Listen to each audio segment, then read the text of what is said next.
So the leaks, they were all true. Well, not all of them. Someone did leak a fake picture of Brainstorm being in the set, but Modern Horizons 3 had some significant leaks over the last week or so, and Wizards of the Coast have come forward and done an article explaining that yes, most of them, if not majority of them, were real. I'm really happy to see Wizards of the Coast actually do this and acknowledge leaks and deal with them with some higher res images.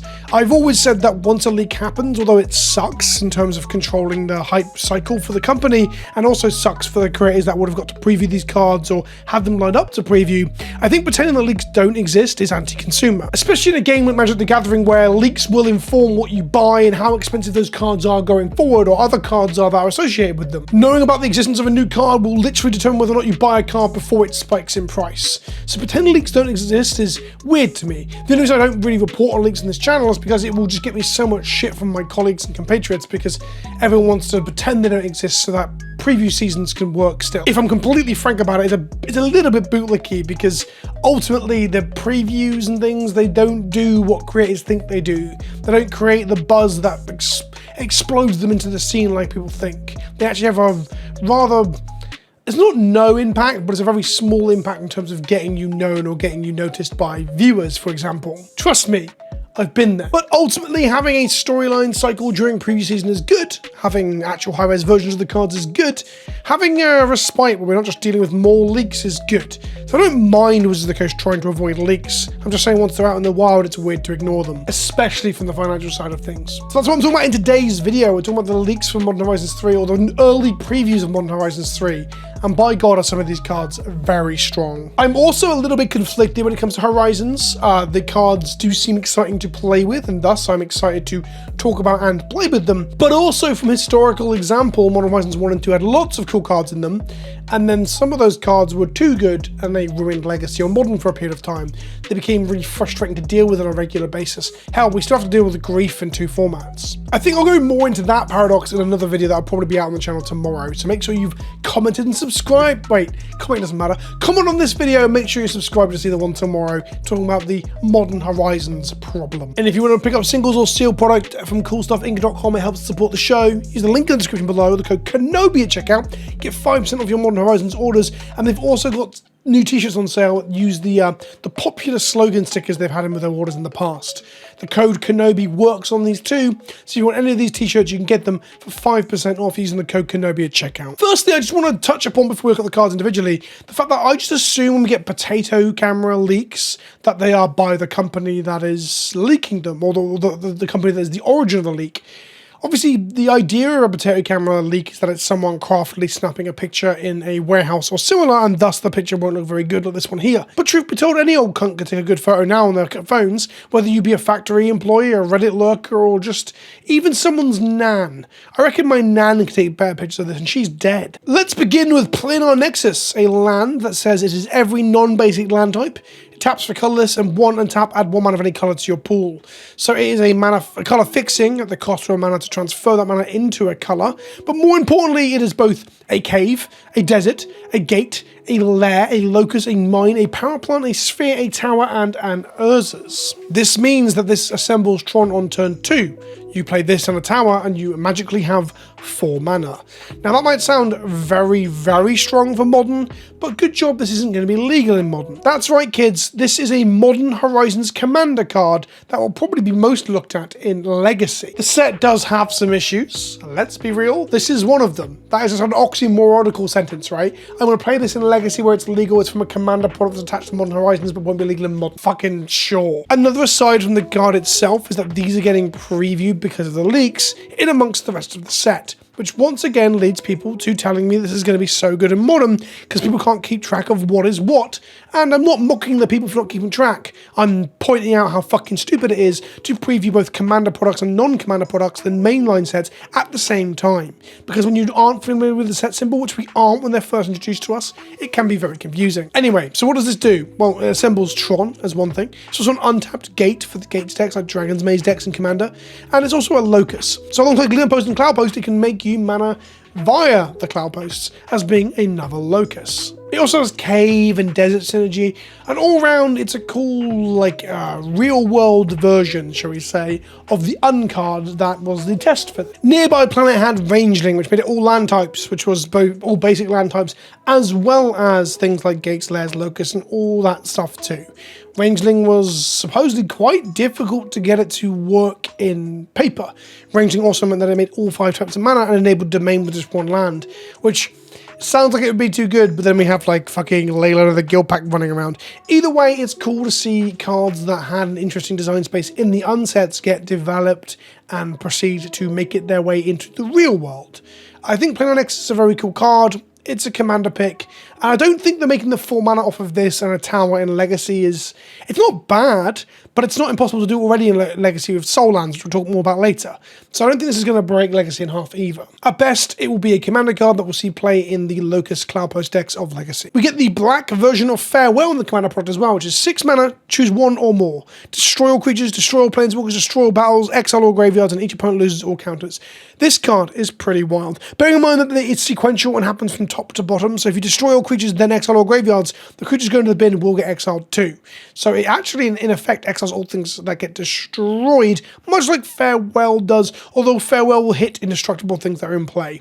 The main thing about Final Act that it does over Farewell is it hits planeswalkers, and it hits battles, which is largely not important, but I'm assuming there's going to be some battles in Horizons. That's probably why this exists. And beyond that, each opponent loses all counters is very unique. We hardly ever see anything interact with counters that are already on a player. I genuinely believe there's only 3 cards that remove poison counters, and then there's only 2 cards that remove counters in general. So you've got Leeches, which removes poison counters as a classic callback to Homeland, I believe it was. Sudden Cleansing from N19 says target opponent loses all counters. That player can't get counters for as long as Sudden Cleansing remains on the battlefield, and another version of that effect.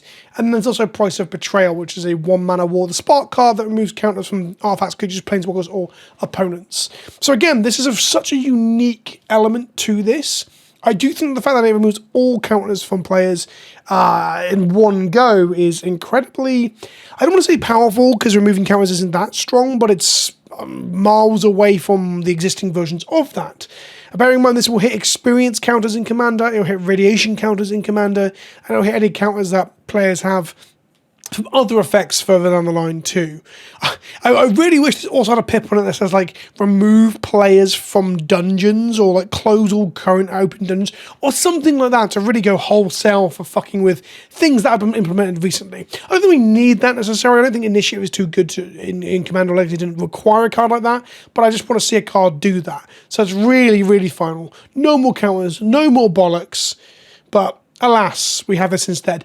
This is fine. This is not as good as Farewell, but then again, what is? That's probably one of the best drafts they've ever printed. Siege Gang Lieutenant marks a callback to Siege Gang Commander. It's a 4 mana creature that says Lieutenant at the beginning of combat on your turn. If you control your commander, you get to create 2 red goblin creature tokens. Those creatures gain haste until end of turn. 2 mana sack a goblin, it does 1 damage to any target. So the sacrifice effect on it is much worse than a lot of the other Siege Gang equivalents, but it does make tokens every single turn if you have your commander in play. This is the second reference to Siege Gang Commander in the set, which is kind of wild. For those of you who don't know Modern Horizons and the Horizon sets in general, they look to pay homage to, make in-joke to, and treat with reverence the history of Magic and much beloved archetypes and mechanics. So for example, the Nexus we saw earlier, the Planar Nexus, that card references Conflux. It literally talks about the Conflux on Alara, which is something we haven't seen in years, like a decade or 2. It's kind of crazy how little we've actually gone back to Alara. Meanwhile, Siege Gang Lieutenant is a reference to Siege Gang Commander. Card's reasonable. Then we've got March from Veles Vel. A 3 mana, choose a non-basic land type. Each land you control of that type becomes a copy of target creature you control until end of turn and gains haste until end of turn. Flashback, 5 mana. Yeah, this card is weird. So in essence, you're looking at non-basic land types. This is caves, this is deserts and similar. This and the existence of the Planar Nexus. This means that one of the commander decks is going to have some really weird land type stuff, meaning we might be getting more caves, deserts, or gates. In essence, March to the Veles Vale is probably going to be his best in one of the Gates Matters decks. I'm most excited to see what the rest of the deck list looks like, although I'm not excited to see whatever price tag they stick on a fucking Modern Horizons Commander product. Then we come to the stuff that's going to be legal in Modern. Those 4 cards were all Commander cards. We've got some reprints coming into Modern, like Sylvan Safekeeper, a 1 mana 1/1 that's a sack a land, target creature you control gains Shroud until end of turn. Historically, this is seen play in Dark Depths combo decks to allow you to protect your marital age by sacking another body. Of course, that won't happen in Modern, but there may be a lands-based or dredge lands-based deck or something similar that can do something cool with lands and use Sylvan Safekeeper to protect a key creature. Ultimately, I don't know if this shell is there yet, but we haven't seen the rest of Modern Horizons 3 either. So I'm not thinking this will make a big splash in the current situation for Modern, but it may do so if we get some sort of way to create a big creature based out of our lands, especially if we get some synergy out of the sacking of the lands too, like some sort of recursion synergy. On the flip side, if we move away from it just being a lands creature, it is like a Giver of Runes or Mother of Runes, so if you were playing Maverick with Knights of the Reliquary and similar, you can protect them with Sylvan Safekeeper. Again, it's a very strong and powerful card that I've played a lot in Legacy. I just don't see a home for it in current Modern, but I could be wrong. Meltdown is another card that sees a load of play in Legacy because for 1 red mana you can blow up all artifacts that cost 0 or less. That's Chalice of the Void. In Vintage, that's Moxen. It can hit a lot of stuff. Treasures, Clues, Thopters as well. Constructs made by Simulacrum Synthesizer and by Urza's Saga 2. I mean that Meltdown is a very strong card against some very, very strong cards that are seeing quite a bit of play in Modern right now. If Affinity gets as good as I'm expecting it to, or some form of artifact decks based upon the stuff that Modern Horizons is showing us, Meltdown might end up being very, very good in Modern. On that note, Kappa Cannoneer, a card that came in a Commander deck and became a Legacy staple for being basically a 5/5 at minimum unblockable creature that has Ward 4. Well, it's normally when it's swinging unblockable, it's a 6/6. So it's got Improvise, you can tap artifacts, reduces cost by 1 colourless, and you can get to as low as 1 blue mana. It's got Ward 4, so if you're casting on turns 1 through 4, it's going to be quite difficult for the opponent to actually target. And whenever it or another artifact enters the battlefield under your control, put a +1/+1 counter on Kappa Cannoneer, and it can't be blocked this turn. So of course it enters as a 5/5, but it will be swinging as a 6/6 if you play another artifact, and it cannot be blocked. Meaning it's a very fast clock that's very hard to actually interact with targeted removal. Of course it can be weak to Wraths, and it can be weak to Edicts and similar, so it's not like unstoppable, and it actually has fallen out of favour in Legacy, because people are just playing much lower to the ground stuff that triggers the Simulacrum Synthesizer. So this isn't actually played in Legacy anymore, but it's definitely powerful enough to see some play in some sort of Affinity or Eggs or, dare I say, 8-cast deck in Modern. Then Orum's Chant. It's a silence that if you kick it, target player can't attack either. This is a classic card that has seen quite a bit of play over the years to both protect, combo, and turn off opponents from doing anything. You can time walk your opponent for an entire turn. If you play it and kick it in their upkeep, and they can't cast spells unless they respond to this, and they can't attack with creatures either. The old classic 2-mana Orum's Chant pseudo time walk. I don't think this is going to be particularly good in Modern, but I could be wrong. Again, it doesn't see much play in Legacy, and thus I don't think it'll see much play in Modern. That's not always the case, but on the whole, that's a good rule of thumb, right? White of the Reliquary is a zombie take on the classic Knight of the Reliquary with a pun in the name and some creature synergies instead of lands. It is not 3 mana, it's 2 mana, but it's a 2/2 like the original. It has Vigilance, which the original did not have. And then it grows for each creature in your yard instead of each land in your yard like the original Knight of the Reliquary. You can tap and sack another creature to search your lobby for any land card and put it onto the battlefield tapped. So originally Knight of the Reliquary, what you do is on blocks or end of turn, you tap, sack a land, which is what Reliquary did, get a fetch, crack the fetch, go get a land, and so on, and grow your Knight big. This is rather unique in the sense that you have to sack creatures to grow it, and on sacking those creatures, you want to then go find lands that are useful. Any land. Where will this see some play? Well, there seems to be some sort of like green-black creature death graveyard matters theme within the set anyway, with some of the cards that will be coming to in a moment, so this will probably fit into that kind of thing. Sacking off things like Stitcher Suppliers and then mulching and similar like that, so to put things into your bin to grow the white might be a valid strategy, especially if you have some form of graveyard recursion with other cards in the deck.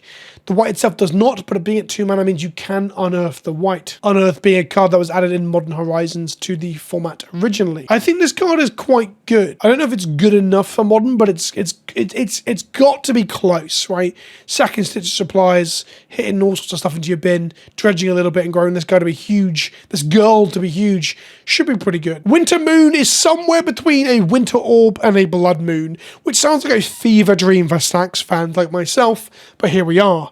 A 2-mana artifact that says players can't untap more than 1 non-basic land during their untap step. This card is fucking dope, and I think this will see strong amount of play somewhere. It's got to.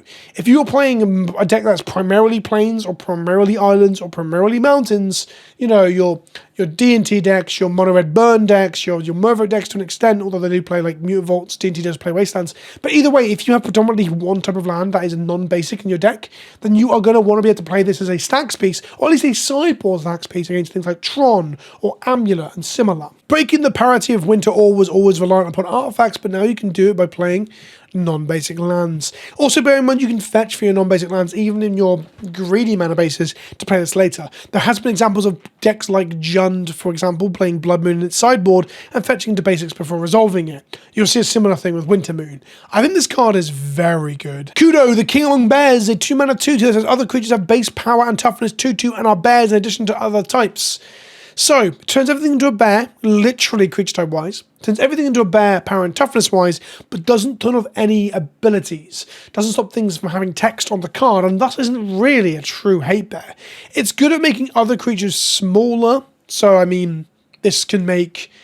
I was going to say some of the zoo creatures in Modern right now, but a Wild Necatl is a 1/1. It become a 2/2, and then with its buffs from having a Plains or Mountain in play, it becomes a 4/4. If anything, I guess you might play Kudo alongside the Necatl, although it's not a big enough buff. It does shrink the 5/5 with Domain. It does shrink a few other creatures too. It's not terrible, but I don't think it's that good either. Shame, really, because it's such a cool bit of art, it's a cool idea. The King Among Bears. Our second Siege Gang commander references a Spawn Gang commander, which basically just shifts itself on its head a little bit by making all of the creatures involved Eldrazi. Well, itself being an Eldrazi goblin. It's 5 mana, it has Devoid. When you cast the spell, not when it enters the battlefield, but when you cast it, create 3 0/1 colorless Eldrazi spawn creature tokens, which when you sacrifice them add mana. So it's got a mana ramping ability to having those spawns. And then for 2 mana, one of which must be colorless, you can sack an Eldrazi to deal 2 damage to any target, which means you can sack any Eldrazi. Thought-Knot Seers and Reality Shapers can also be sacked to Spawn Gang Commander. Cool homage, wonderful art. I don't think it's that good, but it'll be a cool thing to play in the limited environment at the very least. Here comes a 1-mana Tarmogoyf. Yeah, that's right, the power creep is interesting in this set.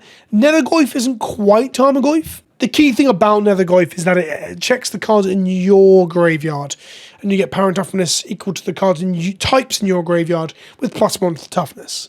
So if you can get an artifact, enchantment, creature, and land in your bin, it's a 4/5 for 1 mana, which isn't that difficult to do really in the contemporary game of Magic. This will be in loads of decks alongside Mishra's Bauble if it sees play. A few keynotes. Well, firstly, the other bit of text is it's got Escape. 3 mana, exile any number of other cards from your graveyard with 4 total card types among them. So an artifact creature, an artifact land would hit all 4 types even though you're exiling 2 cards. And then you get to escape this back into play, which means that you can play self-mill stuff. You can sack this to things or mill it into your bin with mulches and similar effects, and then still play it out of the bin. So it can also be recurred in graveyard-based decks like Dredge.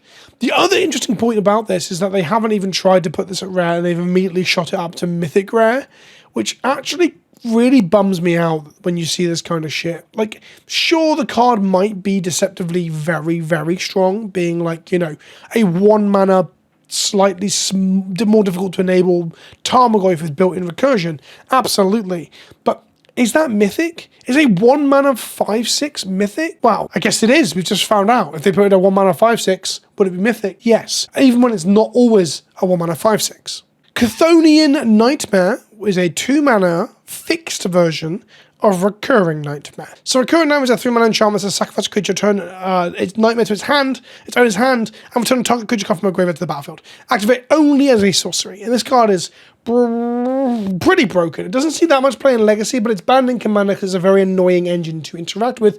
It's a cube all-star. Chthonian Nightmare is 1 less mana. It ETBs and makes you 3 energy, and then you pay X energy, sack a creature, and return a creature with a mana value X from graveyard to the battlefield. Activate only as a sorcery. So to unpack this, it's a fixed Recurring Nightmare because you can't just recur a Grizzlebrand immediately. You would need 8 mana to do so. However, it makes 3 mana on in the battlefield, and you bounce it back to your hand when you use it.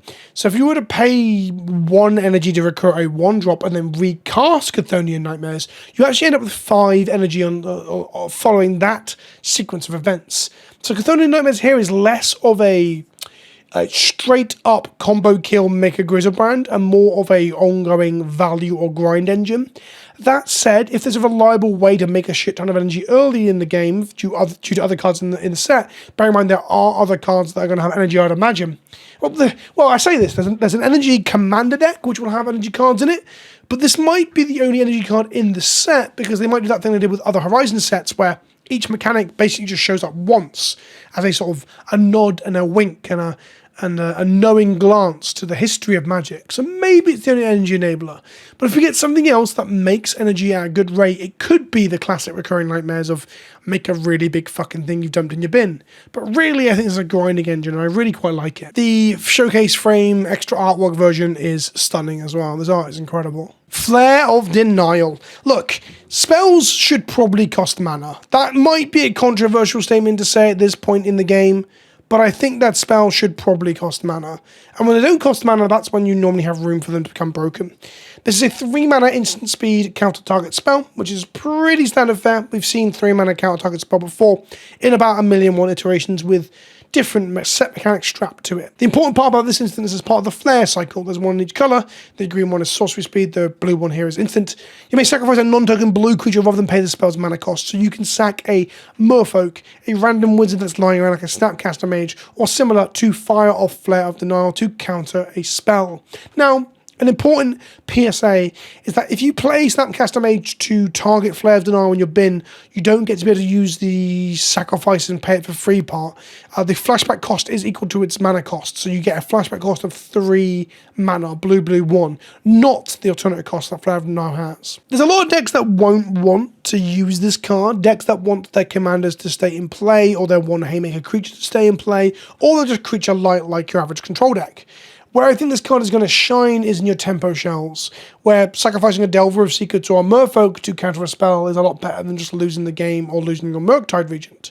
I think this card's going to be very, very good, primarily in some sort of tempo shell over control. Philia Exuberant Shepherd is a 2-mana 2/2 dog, a corgi with flash, and whenever it attacks, exile to 1 target non-land permanent at the beginning of your next end step until that card is the battlefield under its own control.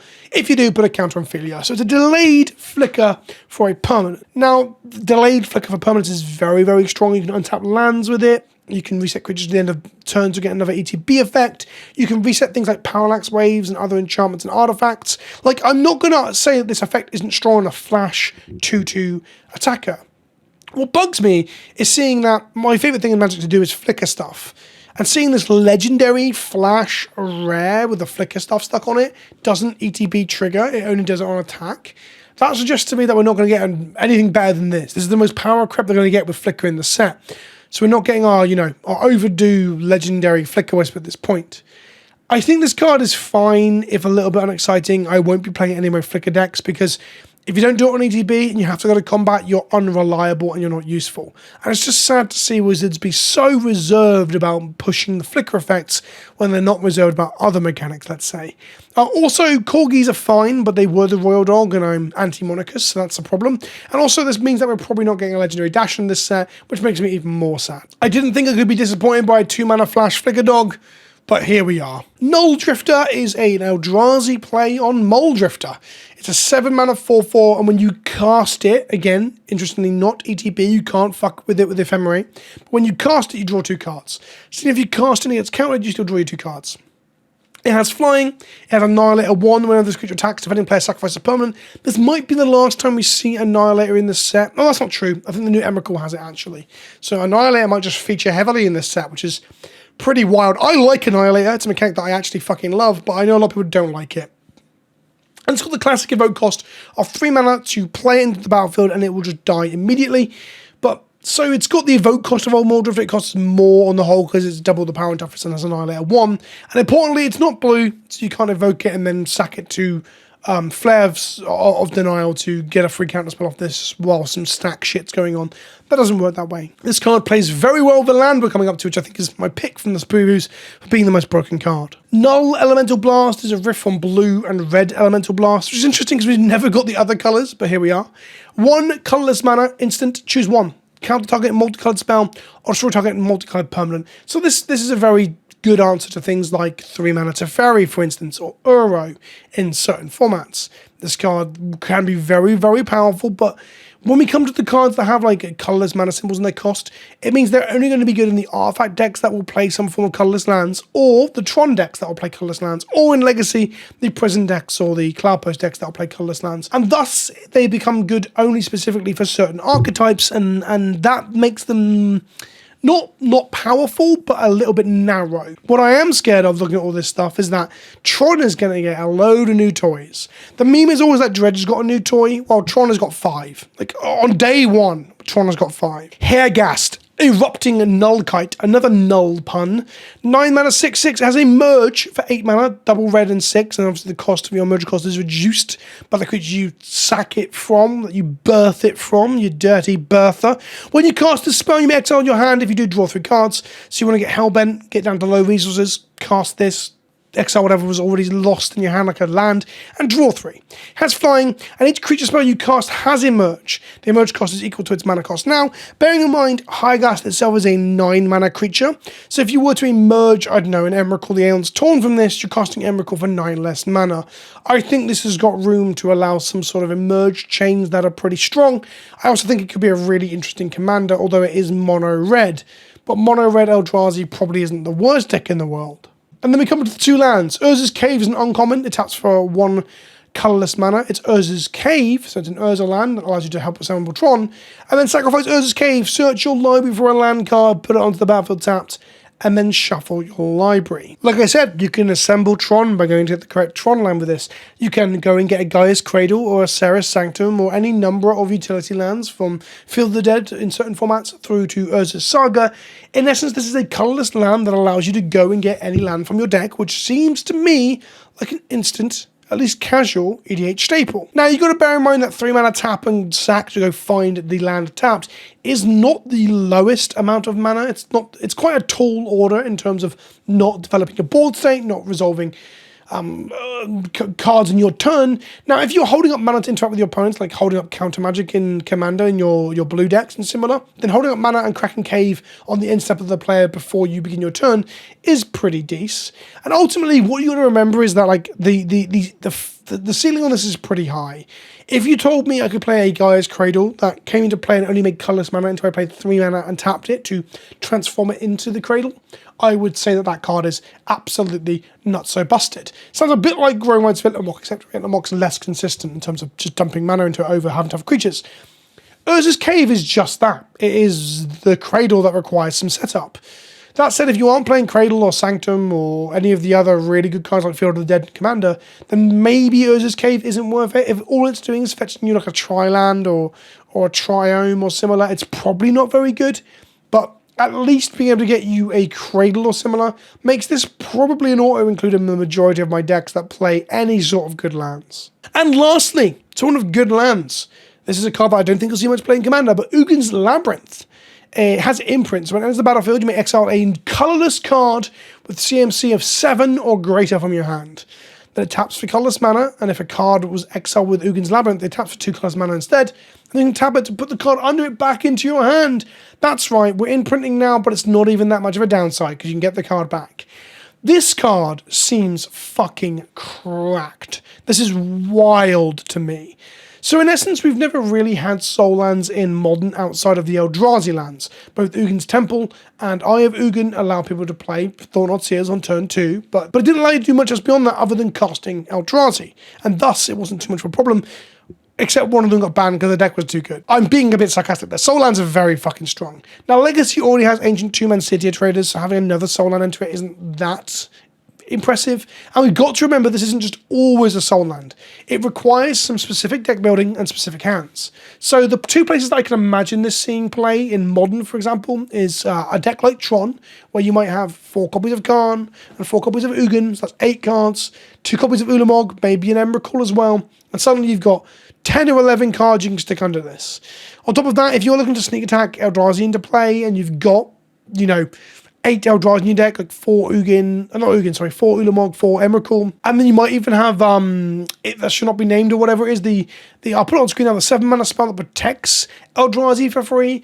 You now have like 12 hits to make this a soul land, which then allows you to play sneak attack Not that that's modern legal right now, but it allows you to play Through the Breach earlier, because through the breaching earlier is better. The earlier you breach, the better. On top of that, the affinity decks will be able to cast this as well, because if you have things like the Sojourner and Mere Enforcer to stick under it, you now have access to a Soul Land. And what that does give you is access to turn 1 Chalice of the Void on 1, which is absolutely backbreaking in Legacy and can kind of win games of just that alone. Now, Legacy has a more critical mass of 1-mana spells, from Brainstorm to Dark Ritual to Ponder and Preordain. There was just so many other 1-mana spells in Legacy that see play than in Modern. The average CMC is just lower in that format, and thus a Chalice of the Void on 1 on turn 1 in Modern is not going to be as good as it is in Legacy, but it's still pretty damn good. The cherry on top is that this imprinted card has not gone forever.